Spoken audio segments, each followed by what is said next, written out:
know I am. I got no inside out.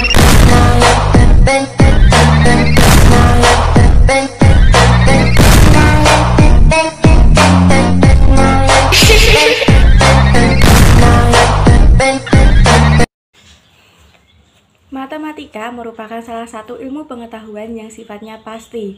Nah, matematika ini sendiri lebih menekankan pada kegiatan yang berkaitan dengan penalaran, bukan pada hasil eksperimen ataupun observasi, melainkan matematika terbentuk karena adanya pemikiran manusia yang berkaitan dengan ide, proses, dan penalaran. Matematika memberikan kontribusi yang sangat besar, mulai dari hal yang sederhana sampai dengan hal yang kompleks, mulai dari yang abstrak sampai dengan yang konkret untuk memecahkan masalah dalam segala bidang. Pertama, kita akan membahas mengenai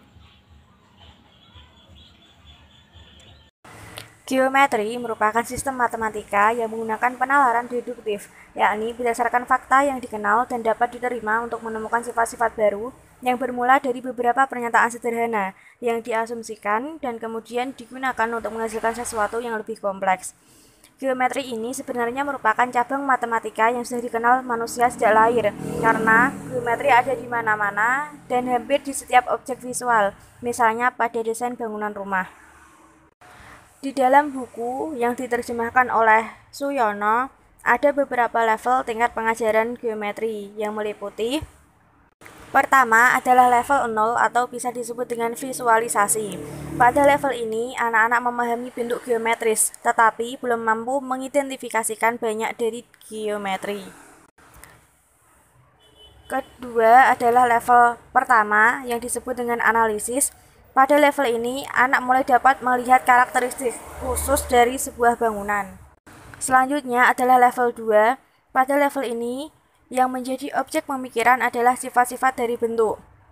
Selanjutnya, level 3. Pada level ini, anak sudah mampu meneliti lebih jauh. Sebelumnya, anak telah memiliki pemikiran berupa dugaan mengenai hubungan antara sifat-sifat. Level terakhir adalah level 4, yang pada level ini, objek pemikiran berupa sistem-sistem deduktif dasar dari geometri itu sendiri. Berdasarkan penjelasan di atas, berikut adalah tahap perencanaan, pelaksanaan, dan juga evaluasi. Yang pertama adalah tahap perencanaan. Dalam perencanaannya, guru mata pelajaran matematika selalu diikutsertakan dalam pelatihan ataupun workshop yang ada di luar sekolah. Guru matematika juga rutin mengadakan pertemuan untuk berdiskusi dan juga berkoordinasi mengenai mata pelajaran matematika yang akan disampaikan, sehingga materi dapat tersampaikan dalam waktu yang sama dan dapat diselesaikan juga dalam waktu yang sama. Selanjutnya, tahap pelaksanaan. Pelaksanaan pembelajaran matematika, materi geometri, dan juga pengukuran secara keseluruhan akan terlihat baik dan menyenangkan jika metode yang digunakan guru sesuai dengan karakteristik peserta didik, sehingga peserta didik merasa senang dan bersemangat ketika belajar matematika. Tahap terakhir adalah tahap evaluasi. Evaluasi yang dilakukan guru secara umum yakni melakukan evaluasi yang diadakan sekolah dalam bentuk penilaian harian, penilaian tengah semester, dan juga penilaian akhir semester. Sekian penjelasan dari perencanaan, pelaksanaan, dan evaluasi materi geometri dan pengukuran kelas atas di SD ataupun MI.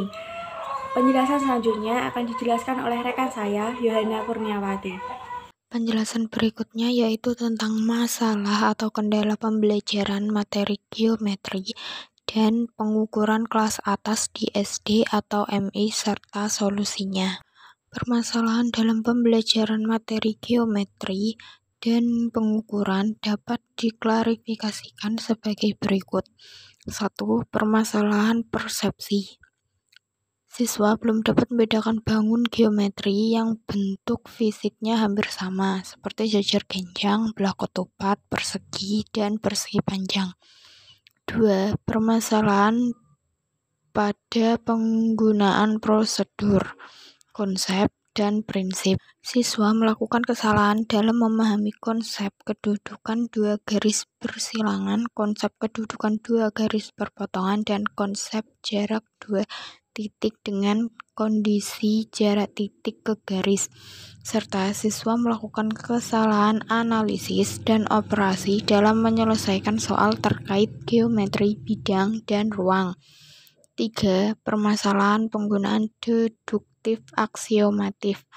Siswa tidak terlatih dalam pembuktian secara deduktif, belum mampu menggunakan aksioma, definisi, teorema dalam memecahkan masalah pembuktian, dan daya logika yang lemah. Dan yang terakhir, lemahnya koneksi dan penalaran dalam geometri. Koneksi antara konsep-konsep geometri yang lemah, yaitu tidak dapat mengaitkan pengetahuan satu dengan pengetahuan yang lain dalam geometri. Dan penalaran siswa yang lemah. Hal ini dapat dilihat dari masih banyaknya siswa tidak dapat menggunakan apa yang diketahui. Metakognisi mencakup 3 macam pengetahuan, yaitu pengetahuan tentang strategi, pengetahuan tentang tugas kognitif, dan pengetahuan diri. Solusi yang dapat dilakukan dalam permasalahan pembelajaran materi geometri dan pengukuran ini dapat dilakukan dengan menggunakan beberapa mediasi yang disarankan untuk 3 level. Yang pertama pada level Van Hill, yaitu 1. Membelajarkan geometri peserta didik level 0. Sebanyak mungkin aktivitas dan mediasi menyusun, mengidentifikasi, dan mendeskripsikan berbagai bangun.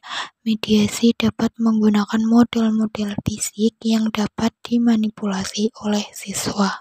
2. Pembelajaran geometri peserta didik level 1. Menekankan pada aktivitas dengan lebih fokus pada sifat-sifat bangun daripada fokus pada identitas sederhana.